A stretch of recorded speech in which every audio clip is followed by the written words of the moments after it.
자, 거기 시의 역사 할 차례죠, 맞나요? 시의 역사 그 257쪽 오늘 뭐 충분히 책을 끝낼 것 같습니다.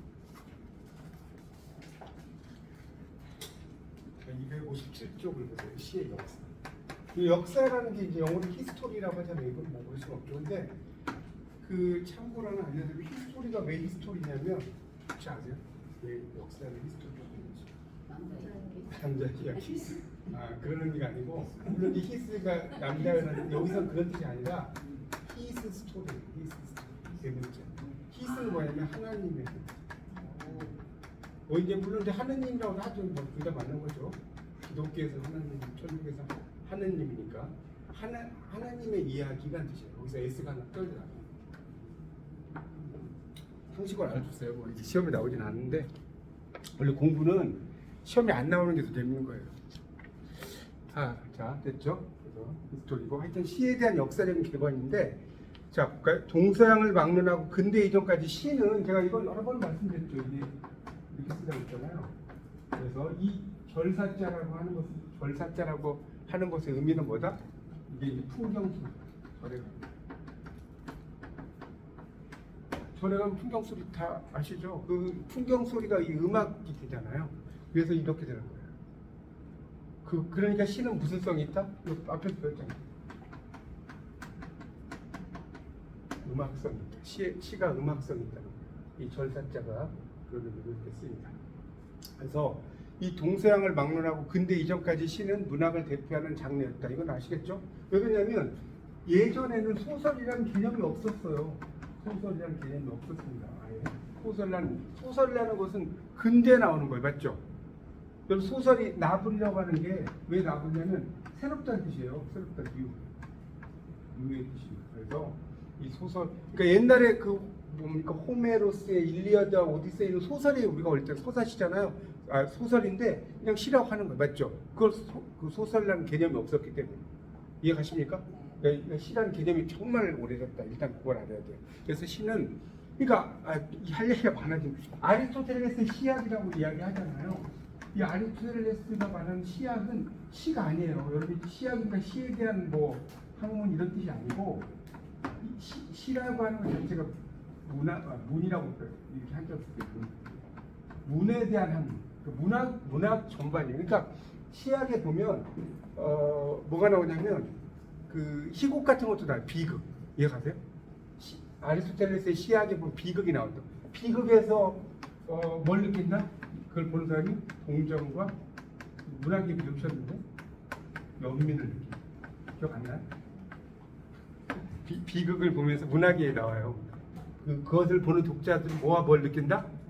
동정과 연민을 느낀다. 그러니까 시학이면 시만 나와야 되는데 비극이 나오잖아요. 여러분 이런 거는 시험에는 안 나오지만 아셔야 돼요. 국문과 다니셨는데 시학에서 시가 뭐냐면 시예요 이러면 틀린다고요. 아시겠죠? 예. 자 그래서 이제 다시 정리하면 그래서 동서양을 막론하고 근대 이전까지 시는 문학을 대표하는 장르다. 그리고 플라톤의 시인 추방 여기서도 이 플라톤이 말하는 시인이 중요한데 이때 시인은 우리가 말하는 시인이 아니에요. 이게 시인이라는 게 문학인이에요. 문학. 그러니까 시인이라고 하는 게 시만 쓴 사람이 아니라 시 쓴 사람도 될 수 있고 그러니까 뭐랄까 소설가는 없지만 하여튼 뭐 비극 작가라든지 또는 뭐 예술가라든지 이런 걸 다 포함하는 거예요. 이때 시인이라는 거. 우리가 아티스트라는 게 그런 거 아닙니까? 아티스트라는 게 미술가, 화가도 되지만 우리 작가도 아티스트죠.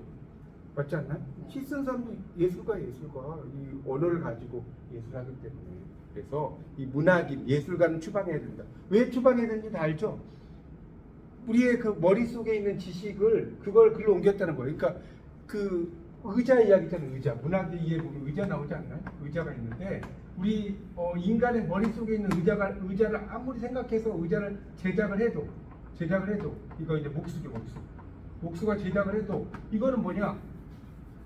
모방이라는 거예요.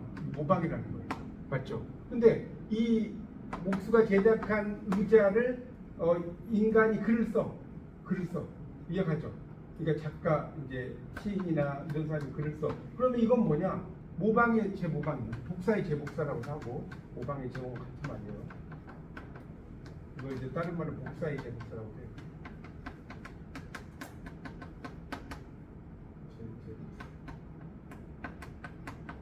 이거 이해가 갔습니까? 그러니까 인간의 머릿속에 있는, 여러분 생각, 더 쉽게 말하면 인간의 삼각형 있잖아요. 인간의 머릿속에 있는 삼각형은 확실하게 뭡니까? 한각 60도인 그 세각이 180도잖아요. 맞죠? 근데 여러분이 아무리 그 뭡니까? 자를 가지고 정확하게 그려도 이걸 현미경으로 분석하면 정확히 180도가 나오나요? 아무리 해도 이게 안 나온다니까. 그게 우리가 그걸 보고 분광기라고 하나? 그걸 보고 이렇게 그려도 정확하게 그 각도가 안 나와요. 그러니까 그걸 이제 플라톤이 생각한 거예요. 그러니까 플라톤 생각이 좀 독특하죠. 이거 다 문학에 의해서 다 나왔던 이야기입니다. 그러니까 이런 시인은 추방돼야 된다. 이게 시인 추방론 아닙니까? 그다음에 아리스토텔레스의 시학에서 시인과 시라는 게 여기 이제 제가 설명을 나오죠. 문학인과 문학을 가리키는 개념이었다. 그 당시에는 문학이란 말이 존재하지 않았다. 이제 좀 아시겠죠? 시라는 것 자체가 문학이었으니까. 그 대신에 서사시, 서정시, 극시가 있었어요. 이것도 좀 설명을 좀 해드리면, 이것도 보세요. 우리가 서정시가 있고요, 서사시가 있고 극시가 있어요. 자, 이거 어떻게 되는 거냐? 자, 서정시가 시가 되는 거예요. 서정시가. 서사시는 이게 뭐가 될까요? 소설. 극시는 뭐가 될까요? 드라마. 자, 이거 이해 안 가시는 분 없죠? 서사시가 소설이 되고 극시가 드라마가 되는 거예요. 근데 이제 물론 이제 소설하고 드라마가 됐지만 오늘날엔 서사시와 극시도 있긴 있어요. 맞죠? 있는데 이것이 이제 이런 것에 어떤 모티브가 됐다. 자, 여기까지 알겠죠? 이렇게 된 겁니다. 그리고 자, 이것도 좀 또 설명을 해야 되는데 할 얘기가 지금 많네요. 포임이 있고 포이트리가 있고, 이거 좀 묶어서 제가 설명드릴게요. 포이트리가 있어요. 이게 어떤 차이가 나냐면 포이트는 시인이고요. 포임은 한 편의 시. 여기다 이렇게 한 편. 포이트리는 시집을 포이트리라고 합니다. 자, 이해가죠? 시인, 포이트. 여기도 시인 많으시죠, 포이트. 그다음에 포임은 시 한 편. 시 한 편. 여러분 이제 문학지를 이제 하면 시를 올리시지 않습니까? 그 한 편 한 편은 포임이라고 하는 거예요. 포임. 그다음에 그게 묶여서 시집이 나오겠죠. 그럼 포이트리라고 하는 거예요. 포이트리. 그래서 이 RY는 집합적인 의미라는 거예요. 집합적인 의미. 그렇죠? 포이트리라고 하는 거예요. 그래서 포이트리가 확실히 제가 오프라인에서 하니까 좀 더 섬세하게 이야기를 할 수가 있네요. 이게 줌으로 하면 다 이런 이야기 못하고 그냥 지나가 버려요. 자, 그래서 자, 여기까지 아시겠죠? 그래서 이 모두 시의 하위 장르라고 했는데 이 포이트리는 큰 틀의 시예요. 그러니까 이 시라고 포이트리라고 쓴 이유는 시라는 것을 넓은 의미의 시라고 이해하시면 될 것 같습니다. 아시겠죠? 자, 그다음에 예나 지금이나 시는 두 번째 달라. 운문이다. 우리가 운문이 있고 산문이 있는 걸 아시죠?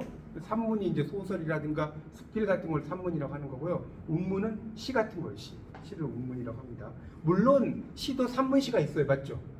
시도 산문시가 있단 말이에요. 근데 이제 시는 일반적으로 운문에 속하는 거예요. 그래서 시가 문학을 대표할 수 있었던 것도 운문이 지배하던 시대가 길었다는 거예요. 길었어요. 소설이 등장한 것은 여러분 김시습의 금오신화 맞나요? 김시습의 금오신화가 최초의 한문 소설이라고 하지 않습니까? 그 이전엔 전부 다 시였어요. 자, 그 다음에 그 밑에 이제 보면 그래서 이제 구술 문화의 시대, 이거 네모 쳐보세요. 구술 문화의 시대란 말을 네모 좀 쳐보세요.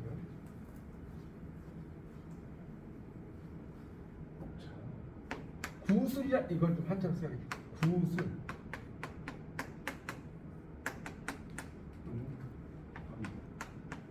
그러니까 구술은 자, 구술 문화는 말의 리듬을 말의 리듬을 이용해서 문화유산 전수.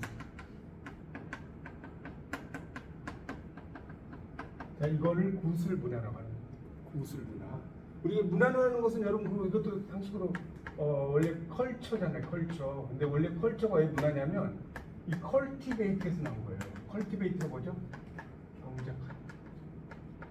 농경지를 경작하는 데서 문화가 나온 거예요. 문화가 나왔고, 그래서 우리가 교양 있는 이러면 여러분 다 교양 있으시잖아요. 컬티베이티드라고 합니다. 컬티베이트. 교양 있는. 그러니까 왜 컬티베이티드냐면 여러분이 마음 여기서 이제 그냥 논밭이 아니라 마음의 논밭이 잘 경작된 사람. 이해가세요? 여러분의 마음의 논밭이 경작됐으니까 교양이 있겠어요, 없겠어요? 네, 그래서 컬티베이티드가 교양입니다. 재밌죠? 컬티베이티드. 하여튼 컬처는 이제 거기서 한 거. 하여튼 그래서 이 구슬 문화의 시대가 이어졌는데 이제 그다음 보세요. 구전 문화 혹은 구슬 문화 같은 말입니다. 구전이라는 것은 입에서 입으로 전한다는 거예요. 구전. 이 구전하고 같은 말이 뭘까요? 구슬. 네, 구슬, 네, 구슬도 돼요. 구비하고 같이 구비. 예, 구슬도 돼요. 구슬. 이거 쓸게요. 같은 말. 그러니까 우리가 구전 문학이라고 하는 거하고 이제 보통 이제 국문학에서는 구비 문학이란 말 많이 써요. 여러분 이제 4학년 올라가시면 구비 문학의 그 세계라는 과목이 있어요. 4학년이라 되게 재밌어요. 내년에 배우실 건데 거기 구비. 그러니까 왜 구비냐? 그 입에서 입으로 전했는데 그게 비석처럼 돼 있더라고요. 비석에 새긴 거 오래 가죠. 그럼 비석에 왜 묘지에다가 이게 비석에 왜 글을 왜 새겨요? 오래 가라고 새기는 거 아니에요? 맞잖아요. 그래서 오래 간다. 비석이 새겨진 거죠. 같은 말입니다. 하여튼 그래서 구전 문화 혹은 구슬 문화가 지배하던 시대에는 기억을 돕기 위해서 입말에 반복적 리듬을 싣는 경우가 많았다. 그렇죠. 반복적인 리듬이 많단 말이에요. 여러분 민요라든가 이런 거 봐보세요. 뭐 옹해야 막 계속 나와야지 어쩔시고 뭐 하고 그 후렴구가 계속 똑같죠? 그렇지 않나요? 그러니까 요즘에 그 트로트의 노래 후렴구들이 다 이런 전통에서 온 거예요. 아시겠습니까? 그게 반복적인 리듬. 그렇게 이제 보시면 됩니다. 그래서 이제 그 밑으로 내려가면 문자 생활이었고, 자 계절의 순환에 이제 익숙했고요. 하루의 일과도 비슷했죠. 자 그다음에 밑줄 쳐놓으세요. 말의 반복적 리듬은 삶의 리듬을 반영하는 것이기도 했다. 거기다 주세요. 말의 반복적 리듬은 삶의 리듬이라고. 삶의 리듬이 있다는 거 우리 뭡니까? 봄에는 어떻게 하고 여름에는 어떻게 하고 그런 걸 이제 뭐라고 하죠 우리가? 네 글자는? 예, 이걸 세시풍속이라고 하는 거예요. 세시풍속.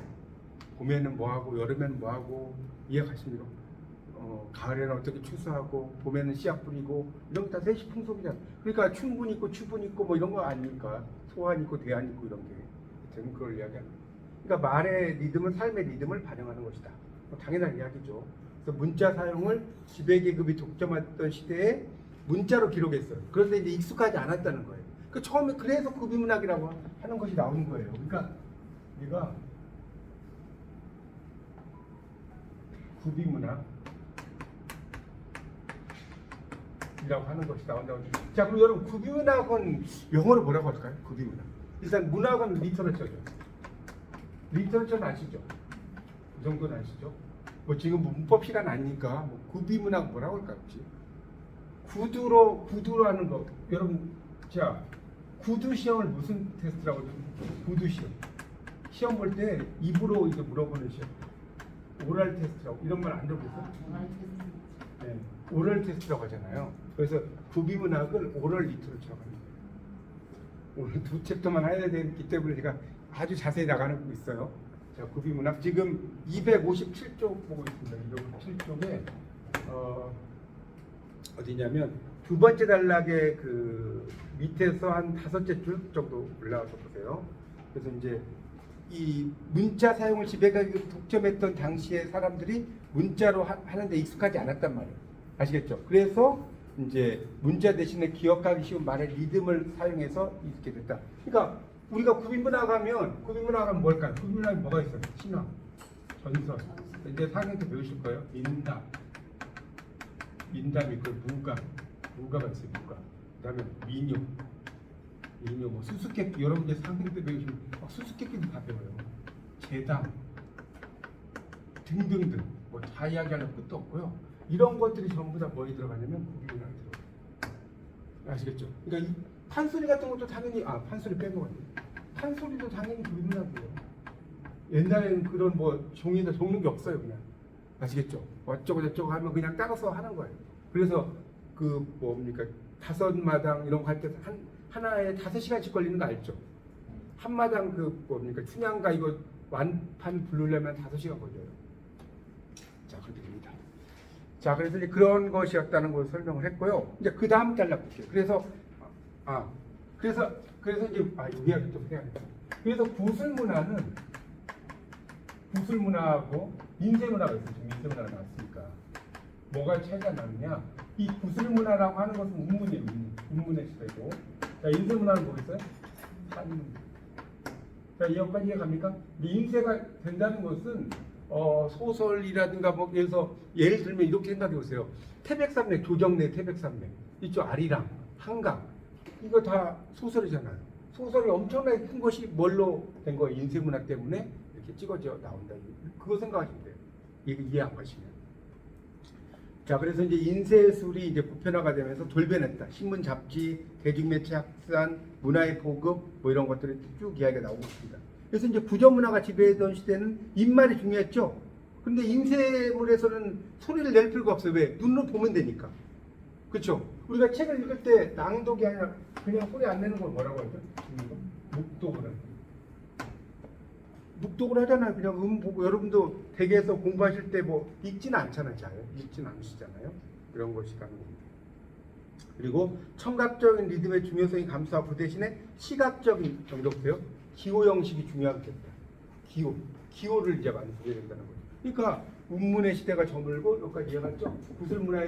구슬문화에서 인쇄문화랑 같으니까 운문의 시대가 저물고 산문의 시대로 갔다 이 말이에요. 자, 그렇게 정리하시면 되겠습니다. 자, 258쪽에 그래서 두 번째 단락을 보겠습니다. 그래서 신문과 잡지를 통해서 매일 새롭고 신기한 소식이 막 전해지죠. 그렇죠? 이야기의 수명도 짧아져요. 요즘에는 뭐 워낙 이야기할 게 많으니까 뭐 이해가시죠? 뭐 언론이나 기사 이런 거 봐보세요. 좀 이따가 또 다른 건이 나오면 없어져 버려요. 그 기사는. 그걸 이야기하는 겁니다. 그래서 흥미를 끌지 못한다는 거예요. 어제 날짜가 찍힌 신문을 오늘 꺼내는 사람이 없다는 거예요. 요즘은 뭐 신문도 보지도 않죠. 그냥 스마트폰에 다 검색이 되니까. 그렇죠? 그래서 이 수명이 짧게 흘러간다. 그런 이야기 써놓은 겁니다. 그래서 이제 결국은 이 시가 운문 형식이 밀려나고 소설과 같은 산문 형식이 부상하는 계기를 만들었다. 그렇죠? 요즘에 여러분 뭐 시를 쓰고 그러시지만 정말로 유명한 시인 아니면 이 먹고 살기 힘들어요. 시인으로 먹고 살기가 쉽나요?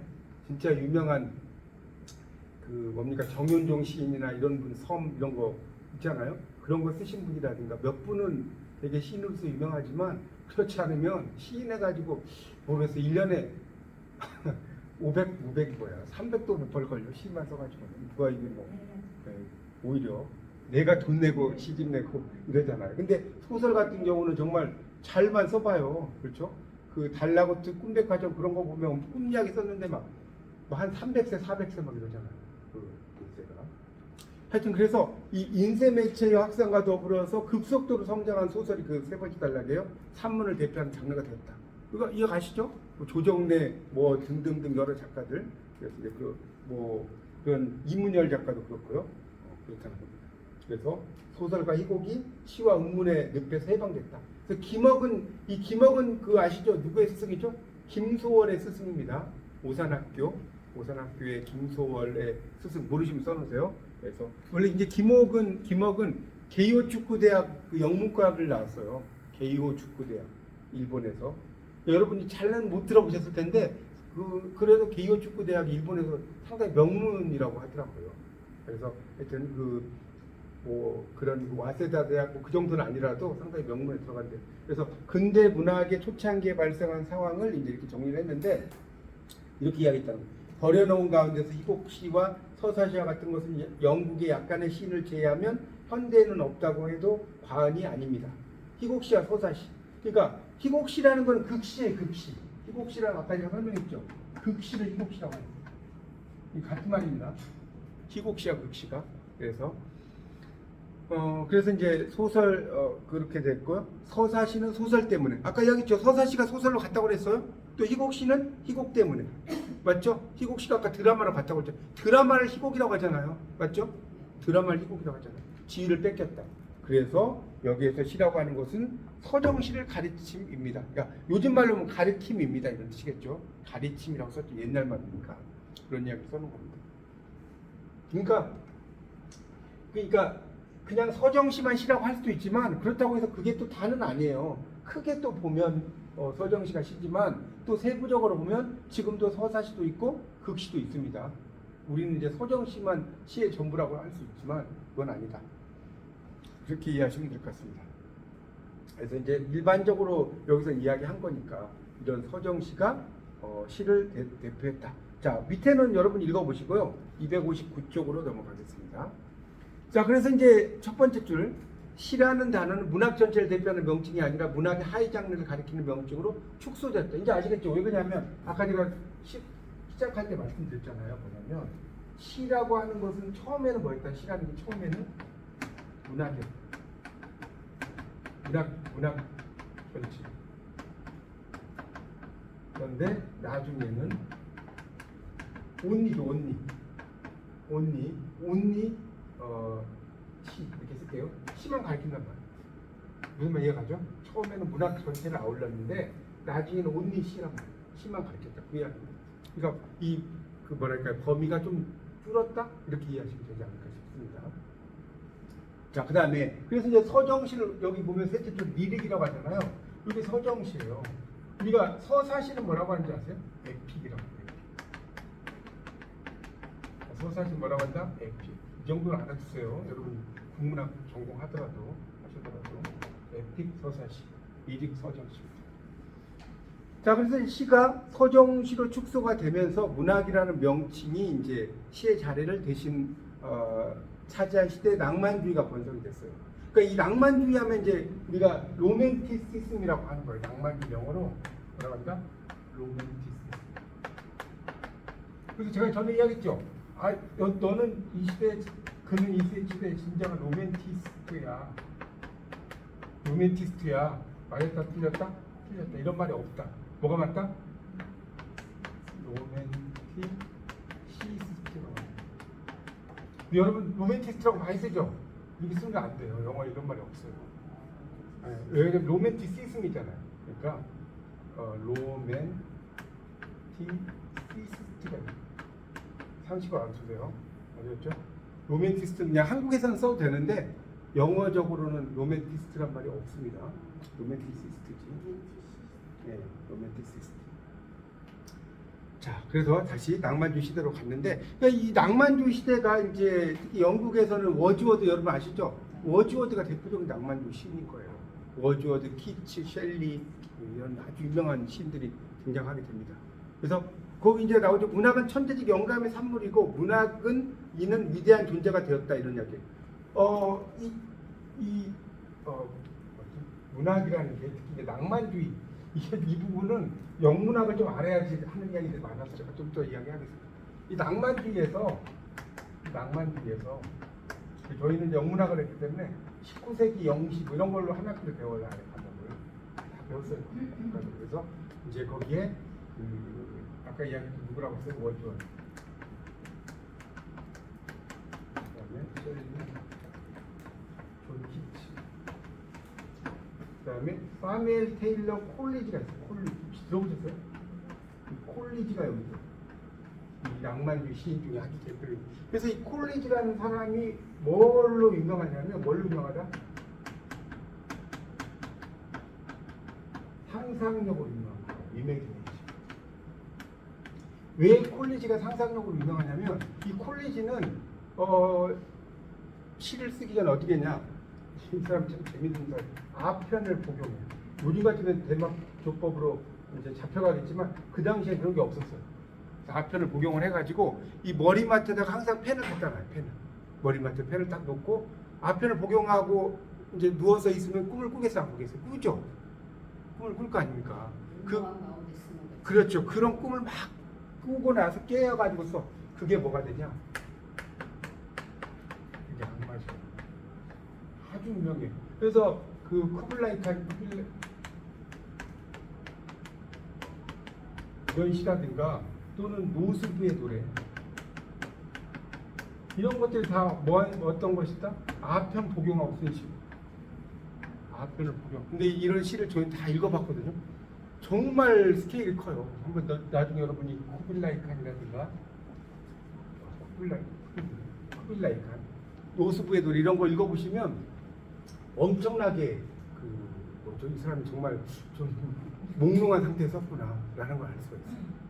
아시겠죠? 그러니까 예를 들어 노스부의 노래 같은 경우는 이 사람이 이제 시를 쓴 사람이 어떤 결혼식장에 가서 한 하객에게 체면을 걸어요. 그래서 그 사람에게 체면을 걸게 한 상태에서 자기 이야기를 하는 거예요. 자기가 이제 막 배를 타고 가다가 신촌홍이라는 새를 발견을 했는데 뭐 어쩌고 물뱀을 어떻게 축복을 하고 뭐 어떻게 했다가 나중에 뭐 해적태를 만나서 막 그 무슨 주사위 게임 같은 거 하고 뭐 이런 얘기가 나오거든요.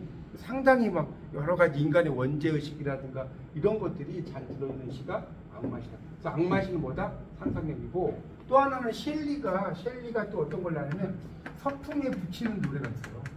서풍에 붙이는 이런 시가 있어요. 영어로는 오드 투어 웨스트 윈드인데, 그 서풍이 뭐냐? 그 서풍이 뭔지 아세요? 이게 바로 상상력. 그래서 여러분 다른 거는 몰라도 겨울이 오면 봄이 멀지 않으리 이런 말 들어보셨어요? 유명한 말이에요. 이게 여기 나오는 거예요. 겨울이 오면 봄이 멀지 않아. 이게 나오는 게. 하여튼 그래서 이 낭만주의 시대 제가 이야기를 왜 이렇게 장황하게 하냐면 상상력이 나와서 지금 이야기를 하는 거예요. 아시겠죠? 그러니까 이 셸리 같은 사람이라든가 콜리지 같은 사람이 특히 상상력을 많이 썼는데, 상상력을 더 많이 쓴 사람 한 명만 뽑아라면 누구다? 콜리지다. 왜? 이 사람 앞선 부궁하고 시를 쓸 정도였으니까.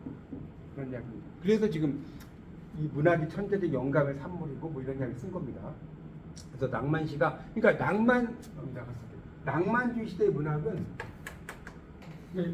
낭만주의 시대의 문학은 바로 뭐냐?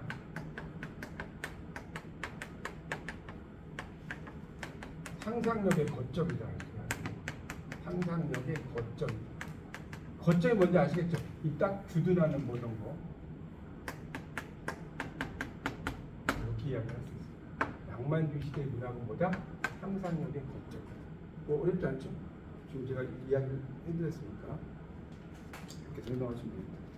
그래서 이 낭만주의 시대에 정말 뭐 물론 현대시도 뭐 H라든가 뭐 그 뭡니까 T.S. 엘리엇이라든가 이런 사람도 있지만, 이 낭만주의 시대의 시를 읽어보면 정말 기가 막힌 시들이 많습니다. 여러분 이제 그런 뭐죠? 구체적인 작품들을 공부하시려면 워즈워드의 시나 이런 걸 사서 읽어보시면 됩니다. 하여튼 그래서 이 낭만주의 시대에 거기 셋째 줄 두 번째 단락입니다. 문학은 천재적 영감의 산물이다. 문학인은 위대한 존재가 되었다. 그러니까 이게 또 그 우리나라가 아니죠. 중국으로 말하면 이 낭만시가 등장할 그 무렵이, 낭만주의 시 등장할 그 무렵에 그런 그 시의 형태가 뭐하고 또 연결이 되냐? 뭐하고 연결되는지 아세요? 200의 시하고 상당히 연결이 돼요. 200의 시에 보면 200의 시도 상상력이 가능하죠. 200이 춘향 도리원서라는 데서 뭐라고 하냐면, 황양춘이 후아이 연경하고 대개 가히 문장이 오른 어떤 분이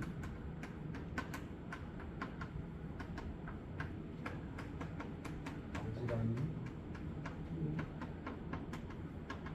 성취로서 나를 부르고 그리고 대자연이 나에게 뭘 빌려줬다? 문장력을 빌려줬다. 기가 막히죠? 문장력을 빌려줬다. 이 200이 말이에요. 나는 시를 전혀 쓸 줄 모르는데 내가 그냥 이 붓만 딱 잡고 있으면 이 대자연이 나에게 문장력을 빌려줬대. 200 잘난 체하는 건지 약간 잘난 체하는 거죠. 그런 이게 바로 200보다 상상력. 그러니까 이런 200의 상상력과 워즈워드의 상상력 이런 게 또 연결되는 거예요. 왜냐하면 워즈워드는 뭐라고 그랬죠? 모든 훌륭한 시는 이거 아시죠? 모든 훌륭한 시는 뭐다? 네? 모든 훌륭한 이거 앞에서 안 나왔었나? 워즈워드가 모든 훌륭한 시는 조금 더 훌륭한 시는 힘있는 감정에 자발적인 흘러넘치기. 엄청 유명한 말이에요.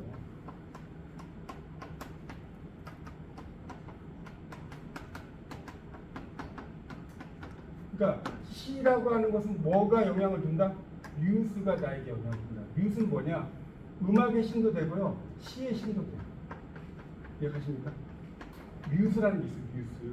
뮤스가 음악의 신도 되고 시의 신도 되는데, 이 음악의 신이나 시의 신이 나에게 영향력을 줬어요. 그러니까 이것도 상상력이 돼야 안 돼요. 상상력이 되는 거죠. 네, 그렇게 됩니다. 그러니까 이 상상력 하나 하고 할 이야기 이렇게 많아요. 상상력 하나가죠. 그러니까 결국 200하고 연결된다는 거죠. 200은 대자연이 문장력을 빌려준 거고, 워즈워드는 뮤스가 나에게 문장력을 빌려준 거예요. 이해가시죠? 자, 그래서 이제 다시 교재를 보세요. 259쪽 지금 보고 있습니다. 그래서 서정시 뭐 그 두 번째 단락은 여러분 읽어보시고 세 번째 단락부터 좀 볼게요. 세 번째 단락. 그래서 그 이러한 낭만주의의 서민들의 일상 언어가 시적 언어의 자격을 부여받게 되었음에도 기억을 해야 되고요. 워즈워드는 자, 그 밑에 나오죠. 두 번째 줄에 시골 농부의 언어를 시에 도입했다. 이 워즈워드는 되게 평범한 언어를 쓴 건 아시죠? 앞에서 이거 공부했잖아요. 이게 어디 나왔냐면 여러분 시 공부하실 때 제일 처음에 그 워즈워드 나왔었는데 여기 예, 그렇죠. 거기 나왔잖아요. 어디 8페이지 나오네. 8페이지 한번 보세요. 8페이지 나오잖아요. 거기 그 8페이지의 박스 밑에 새로 보시면 안 되고 기억이 나실 거예요. 박스 밑에 제가 이야기했죠. 워즈워드는 산문의 언어와 시의 언어는 운율적 특성을 제외하면 차이가 없다. 사람들의 일상생활에서 실제로 사용하는 언어를 시에 적극적으로 끌어들이려고 노력했다. 시골 사람이 쓰는 시골말 나오죠. Rural language in rural life. 이것을 시의 언어로 선택했다. 이렇게 나오고 있습니다. 자, 다시 이제 259쪽입니다. 그래서 이제 워즈워드가 이제 아시겠죠? 그래서 지배계급의 언어였던 라틴어가 아니라 서민들의 생활 언어로 천대받았던 자국의 민족어가 시적 언어로 채택했다. 여기 밑줄 쳐놓으세요. 세 번째 단락 셋째 줄에 다시 말해서 옆에서부터 지배계급부터 채택된 것이다. 이해가시죠? 지배계급부터 채택된 것이다. 이렇게 줄 짜고 셋째 줄 그렇죠? 이렇게 정리하시면 됩니다. 그래서 자, 곱빼기 됐죠? 그 다음 단락을 좀 볼게요. 그래서 낭만주의 시대는 이제 이미 산문이 지배하는 시대를 배경으로, 그러니까 낭만주의 시대가 되면 운문뿐이 아니라 산문도 나오게 된다 그런 이야기예요. 그래서 이제 뭐 행가리, 연구분, 구두점 이런 것들도 이제 나오게 되고요. 그다음에 이제 그런 것들이 이제 뿐만 아니라 구술문화의 잔재. 아까 제가 시작할 때 이야기했죠. 뭐의 반복이라고 그랬죠? 후렴구의 반복. 여러분 민요의 후렴구 다 구술문. 뭐에서 트로트 하면 아 하고 막 계속 빼죠. 그때 뭐 이런 거 있잖아요. 이런 게 왜 나왔느냐? 향가에 보면 아으 동동다리 뭐 이런 거 있지 않나요? 그래서 이제 2학년 때 고저씨가 공부하셨습니다. 이런 거에 영향인 거예요 이게. 아으 어쩌고 저쩌고 나오잖아요. 향가 공부하면 이런 영향이다. 자, 그 다음에 아까 다 했던 거예요. 이거 또 한 번 나오는 거예요. 네, 그런 이야기가 나오고 있습니다. 자, 그래서 이제 그런 그 청각 의존하던 것보다 시각이 중요했다. 자, 넘기세요 이제. 자, 260쪽으로 넘어갑니다. 260쪽 넘어갔어요. 그래서 이제 정형시, 그러니까 결국은 거기다 그 260쪽 치를 위에다 쓰세요. 뭐라고 쓰냐면 정형시의 세태와, 여기 지금 14장이 시의 역사라서 조금 뭐 말이 어려울 수 있는데 제가 좀 풀어드릴 테니까 정형시의 세태와 자유시학사. 저기까지 이해 안 가는 거 없죠. 그러니까 정형시라고 하는 것은 뭐 7호쪽, 뭐 4사쪽 그런 거 있잖아. 김소월 씨 같은 대표적인 게 정형시 아니에요? 맞죠? 네. 나보기가 역겨워 가실 때에는 말없이 고이보내 두려웠다. 7호쪽 아닙니까? 물론 영변의 약산 이거는 이제 변격이 있긴 하지만 대체적으로 7호쪽이에요. 그렇죠?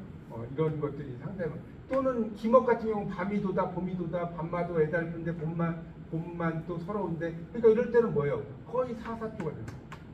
이런 게 다 뭐냐? 정형시.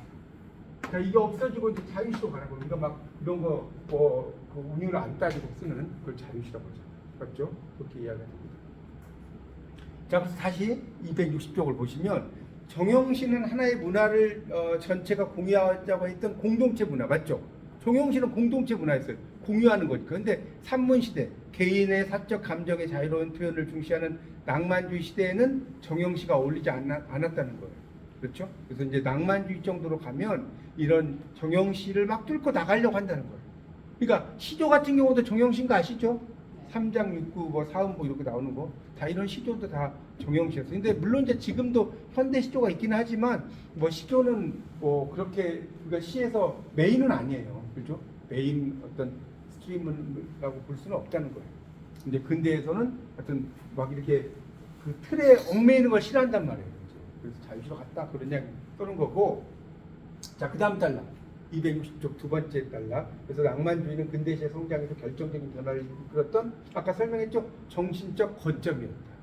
그러니까 거점은 이제 뭐 본거지 정도로 이해하실 수 있어 우리말로. 그래서 이제 그런 이야기를 한 거고요. 그 다음 달라. 그래서 낭만적 상상의 세계로 도피하지 않고 현실 세계에 대해서 이제 비판에 초점을 두는 거. 이게 뭐냐? 바로 리얼리즘이라고 하는 거. 리얼. 영어로 이렇게 쓰죠. 우리가 그 영화 참 리얼했다 이런 말 들어보셨죠? 리얼했다. 여기 이게 붙은 거예요. 리얼리즘 어떻게 번역하냐면 현실주의, 사실주의.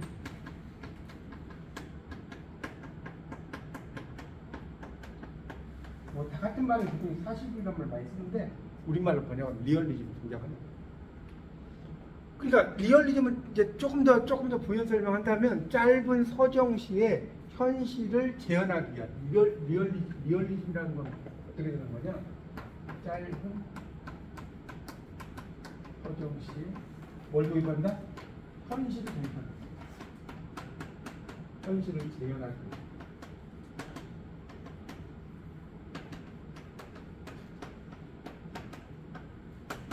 자, 이렇게 하기 위해서 뭐가 나온다? 리얼리즘이 나온다. 여러분 이제 3학년 2학기시니까 그 뭡니까?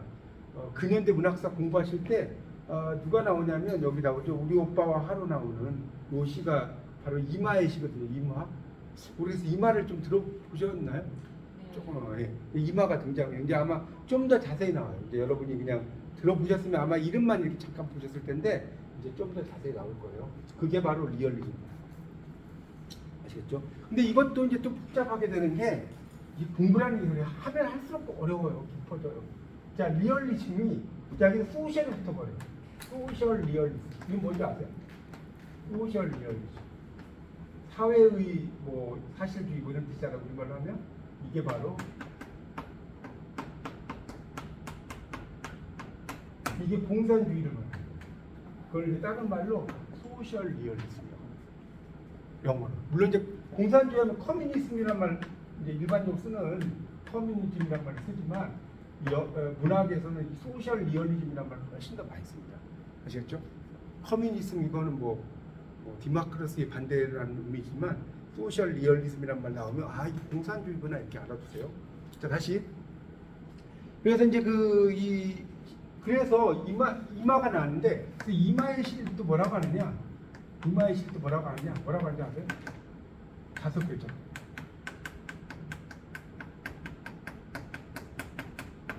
단편 서사시. 그러니까 서사시는 서사시인데 짧아요. 이마의 시가. 뭔 말 이해 가세요? 그래서 김동완의 국경의 밤 하면 뭐 아 이 밤 남편은 두만강을 무사히 건넜을까 하면서 엄청나게 길어요. 최초의 현대 서사시 국경의 밤 아시죠? 국경의 밤이 그 벌목군의 아내가 시적 화자가 돼가지고 그러면서 이제 자기 옛날로 돌아가는 거예요. 그러면서 막 이야기가 나오는 건데 하여튼 이마의 시는 짧으면서 그 속에 뭐가 된다? 서사시. 이마의 시를 뭐라고 한다고요? 단편 서사시. 많이 재밌잖아요. 문학이 이 맛에 하는 거예요. 용어들이 되게 멋있어요. 문학을 공부하는. 자, 하여튼 그래서 이 리얼리즘이라고 하는 것이 이제 바로 이 현실의 문제를 도입한다. 뭐 이런 얘기 밑에는 읽어보세요. 제가 다 일일이 읽을 수가 없어요. 그래서 그 260쪽의 마지막 줄 볼게요. 짧은 서정시 이게 뭐라고 했어요? 짧은 서정시. 그러니까 이거를 짧은 서정시라고 했지만 단편 서사시예요. 거기에 현실을 재현한다는 건 쉽지 않다. 그 돌파구로서 오른쪽 보세요. 시 이야기를 잡는 방법이 시도되었고 우리나라의 근대시에서는 이마에 나오죠. 우리 오빠와 하루. 우리 오빠와 하루. 자 이걸 아까 단편 서사시라고 했죠. 근데 자, 단편 서사시인데 좀 더 특이할게요. 오늘 할 때 할 이야기가 너무 많은 분이네. 자, 이 단편 서사시는 자, 어떤 의미가 있느냐? 서정에 어떻게 서사를 담을 것인가? 서정에 특이하게 어떻게?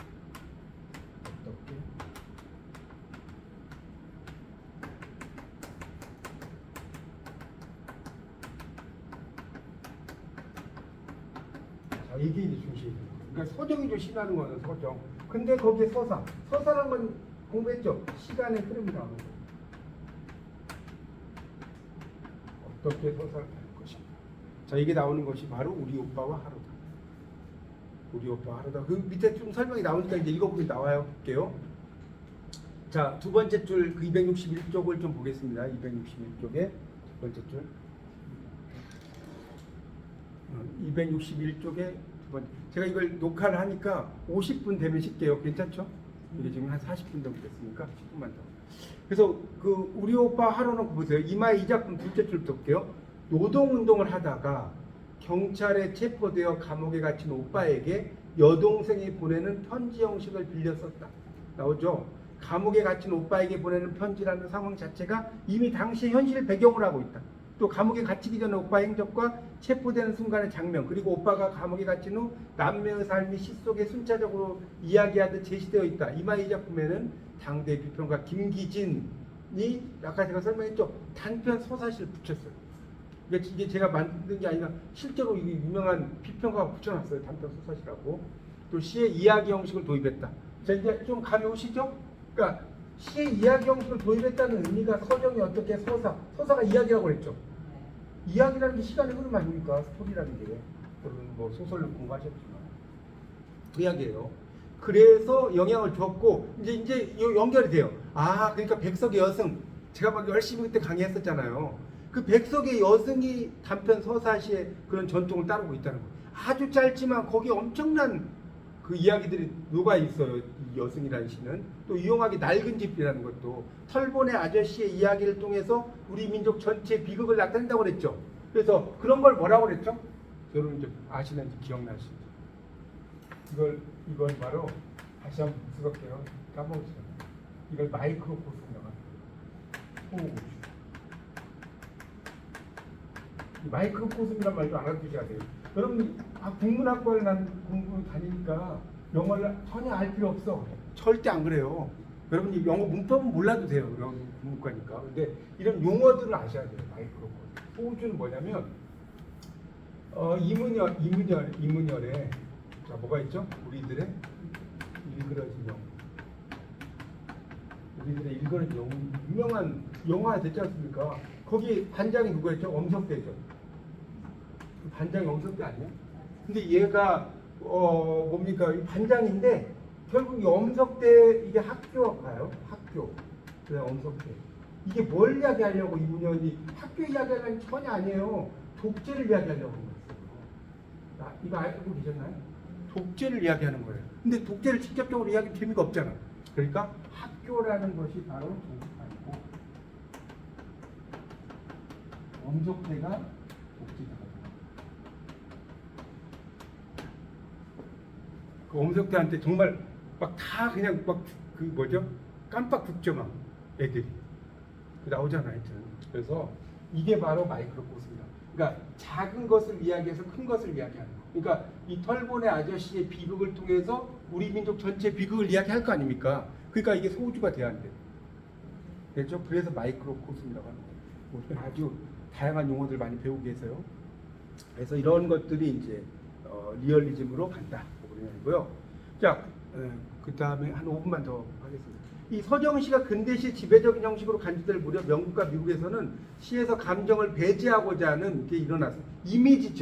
이미지즘이라고 하는 거 이제 많이 나오는데 영미, 모던즘, 드라이 앤 할. 그러니까 드라이는 건조하다는 뜻이고요. 할드는 여기 견고한이라는 말 써놨잖아요. 딱딱한이라는 뜻이에요. 그걸 좀 어려운 말로 견고하다고 그래요. 견고한이 뭔 소리인지 모르겠다. 딱딱한 이렇게 써놓으시면 됩니다. 할드가 여름에 하드 드시잖아요. 하드. 단단하게 부드러워요. 네, 그래서 단단한 하드예요.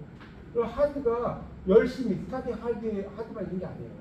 이럴 때는 스타디 하드는 열심히 공부한다는 뜻이고 하드, 우리 먹는 하드에서 하드는 딱딱하다, 단단한 뜻이다. 아시겠죠? 그래서 건조하고 견고한 언어를 강조하면서 낭만주의에 도전한다는 겁니다. 그러니까 이런 대표적인 작품이 바로 T.S. 엘리엇의 작품이에요. T.S. 엘리엇의 뭘까요? 하면 T.S. 엘리엇은 뭐 생각나요? 항무지가 생각나요. 4월은 잔인한다. 죽은 땅에서 라일락을 피워라.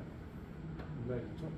그러니까 2차 세계대전으로 인해서 항무지가 전혀 라일락이 피어나지 않아야 될 항무지에서 뭐가 피어났다? 라일락이 피어난 거예요. 그러니까 이게 T.S. 엘리엇의 이런 걸 이제 뭐 생중사, 사중생 이런 걸 하는데 사중생. 그러니까 삶 속에 죽음이 생긴사고 죽음 속에 삶이 사중생이에요. 여기서 이제 죽을 것 같은 것을 태어난 건데 사중생이겠죠. 이해가시죠? 우리가 뭐 6.25 뭐 동란 일어났다고 해서 꽃이 안 핍니까?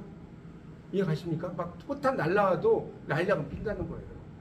그런 어떤 것을 이제 T.S. 엘리어트가 황무지. 그러니까 결국 이 황무지는 뭘 상징하느냐? 황무지가 상징하는 게 뭘까요? 현대인의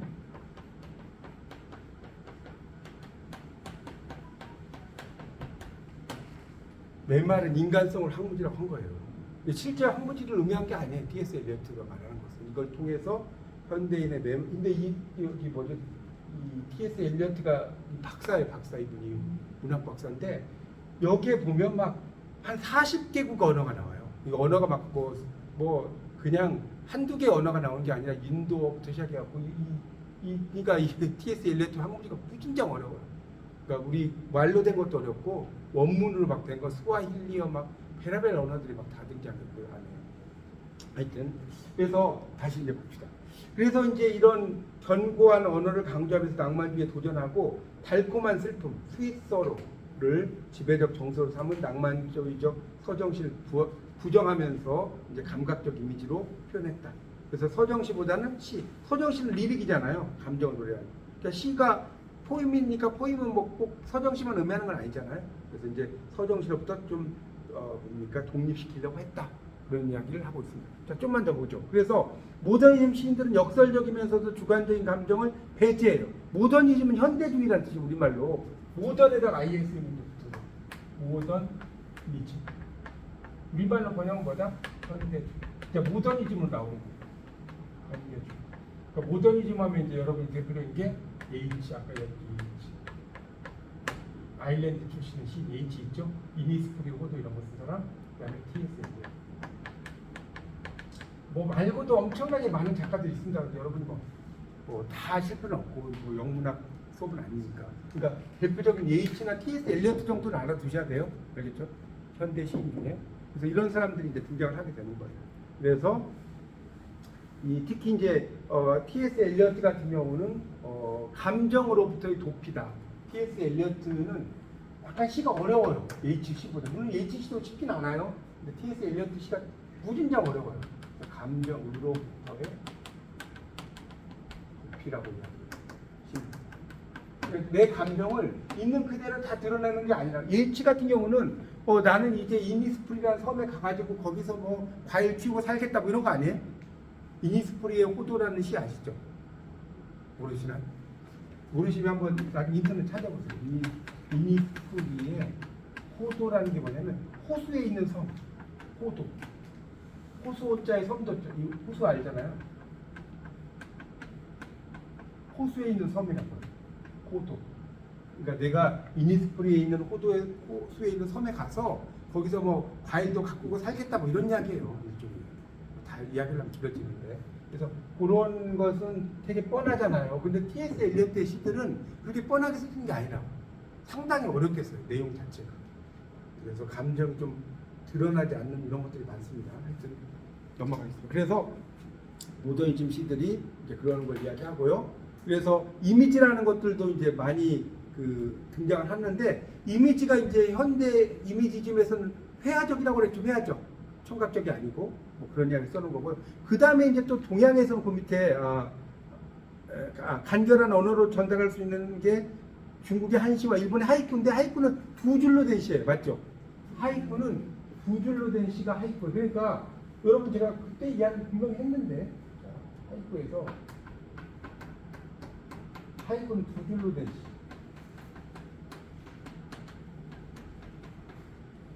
두 줄로 된 시를 뭐라고 한다? 하이쿠. 그래서 여러분 그 앞에서 제가 시를 공부할 때 지하철 정거장에서 있지 않았었나요?